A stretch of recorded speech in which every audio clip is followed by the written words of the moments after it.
Saya Ira Adriati akan mengajarkan tentang sejarah seni rupa Indonesia 1 atau yang biasa kita kenal dengan sejarah seni rupa Indonesia lama. Dalam perkuliahan ini, kita akan awali bagaimana peranan ilmu sejarah dalam seni rupa. Sejarah sendiri memiliki pengertian seperti yang kita ketahui selama ini adalah silsilah, kemudian runutan, kemudian juga bisa kita katakan kejadian dan peristiwa yang benar-benar terjadi di masa lalu.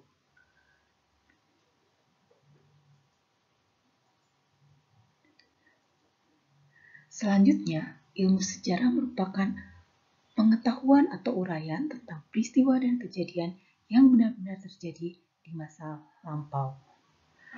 Mengapa manusia harus belajar sejarah? Pada kenyataannya, manusia tidak bisa terlepas dari masa lalu. Manusia harus melihat kemajuan-kemajuan yang telah dicapai pada masa lalu untuk memacu perkembangan di masa yang akan datang. Bagi mahasiswa seni rupa atau mereka yang bergelut di bidang seni, sangat penting memahami karya-karya masa lalu untuk kemudian mereka kembangkan di masa yang akan datang, masa kini dan masa yang akan datang.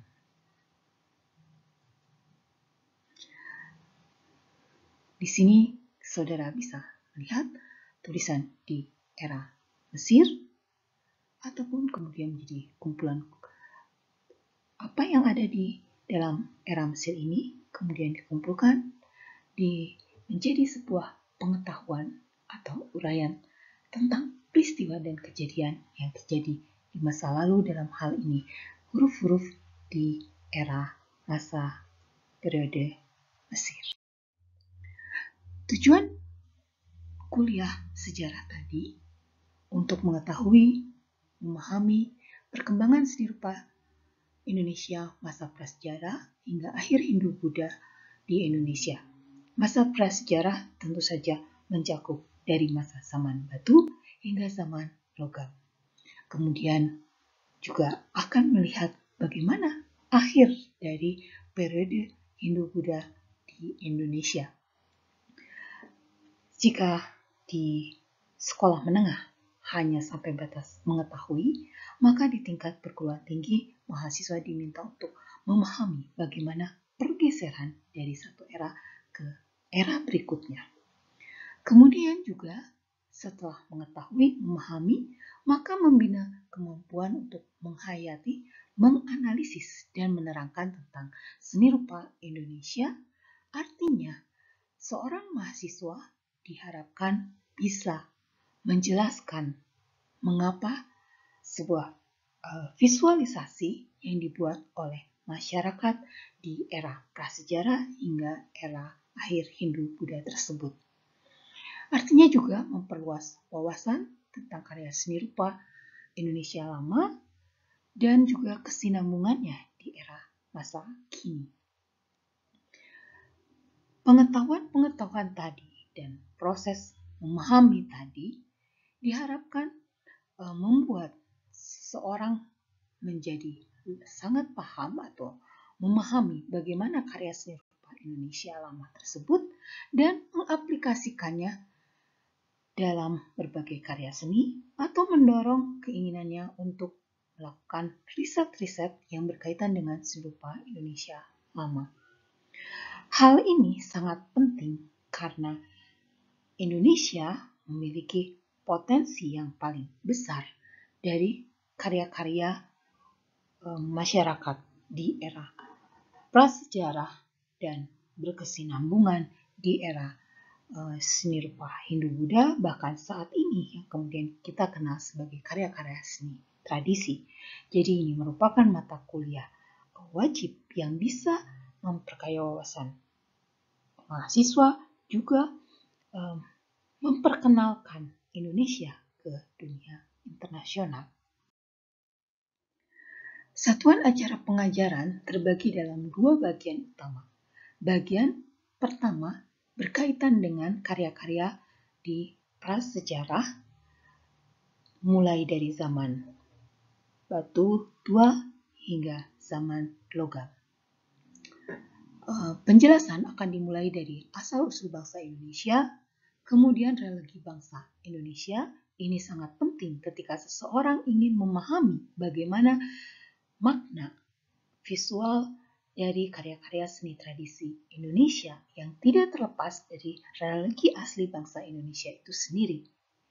Di periode tersebut, di periode prasejarah hingga Indonesia Hindu-Buddha, tidak ada karya seni yang sekedar ekspresi saja, tetapi sangat erat kaitannya dengan religi bangsa Indonesia.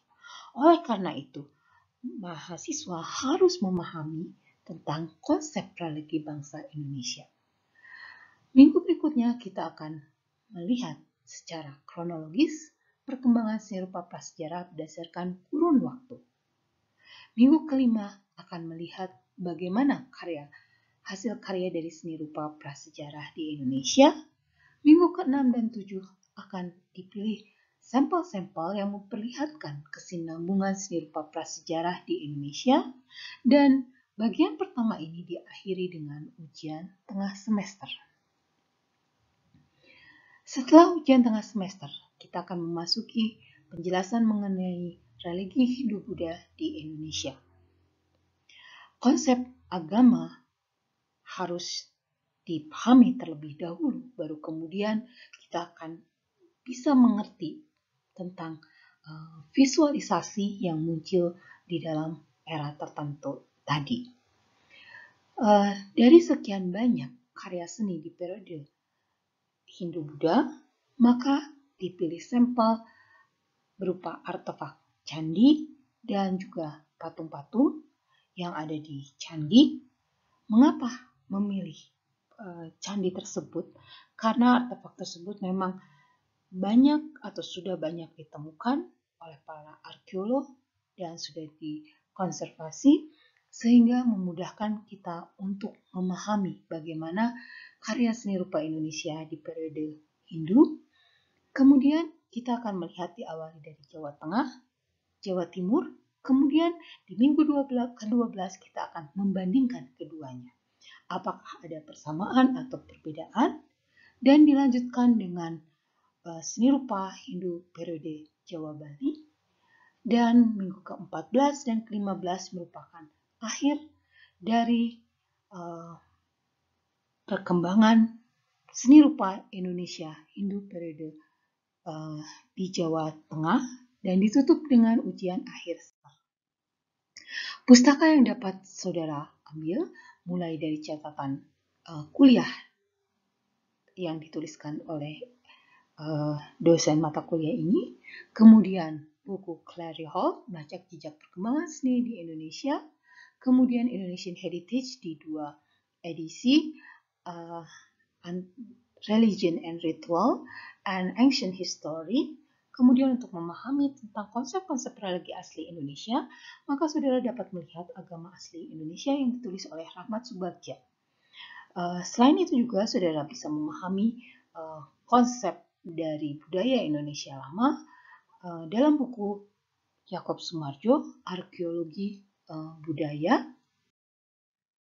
Kita akan masuk ke penilaian dan peraturan dari dalam perkuliahan Sejarah Seni Rupa Indonesia 1. Ujian tengah semester dan ujian akhir semester memiliki bobot sama 35%. Kemudian tugas memiliki bobot 30%.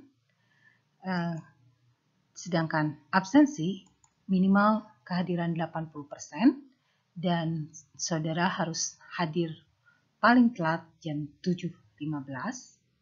Kemudian nilai A bisa saudara capai jika nilai secara keseluruhan mencapai 85 ke atas, dan untuk batas minimum kelulusan atau C adalah di atas 60 ke atas.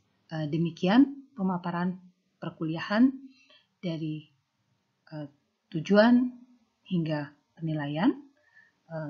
Semoga saudara bisa mengikuti perkuliahan dengan baik. 60 dan nilai B mencakup 40. Kacau.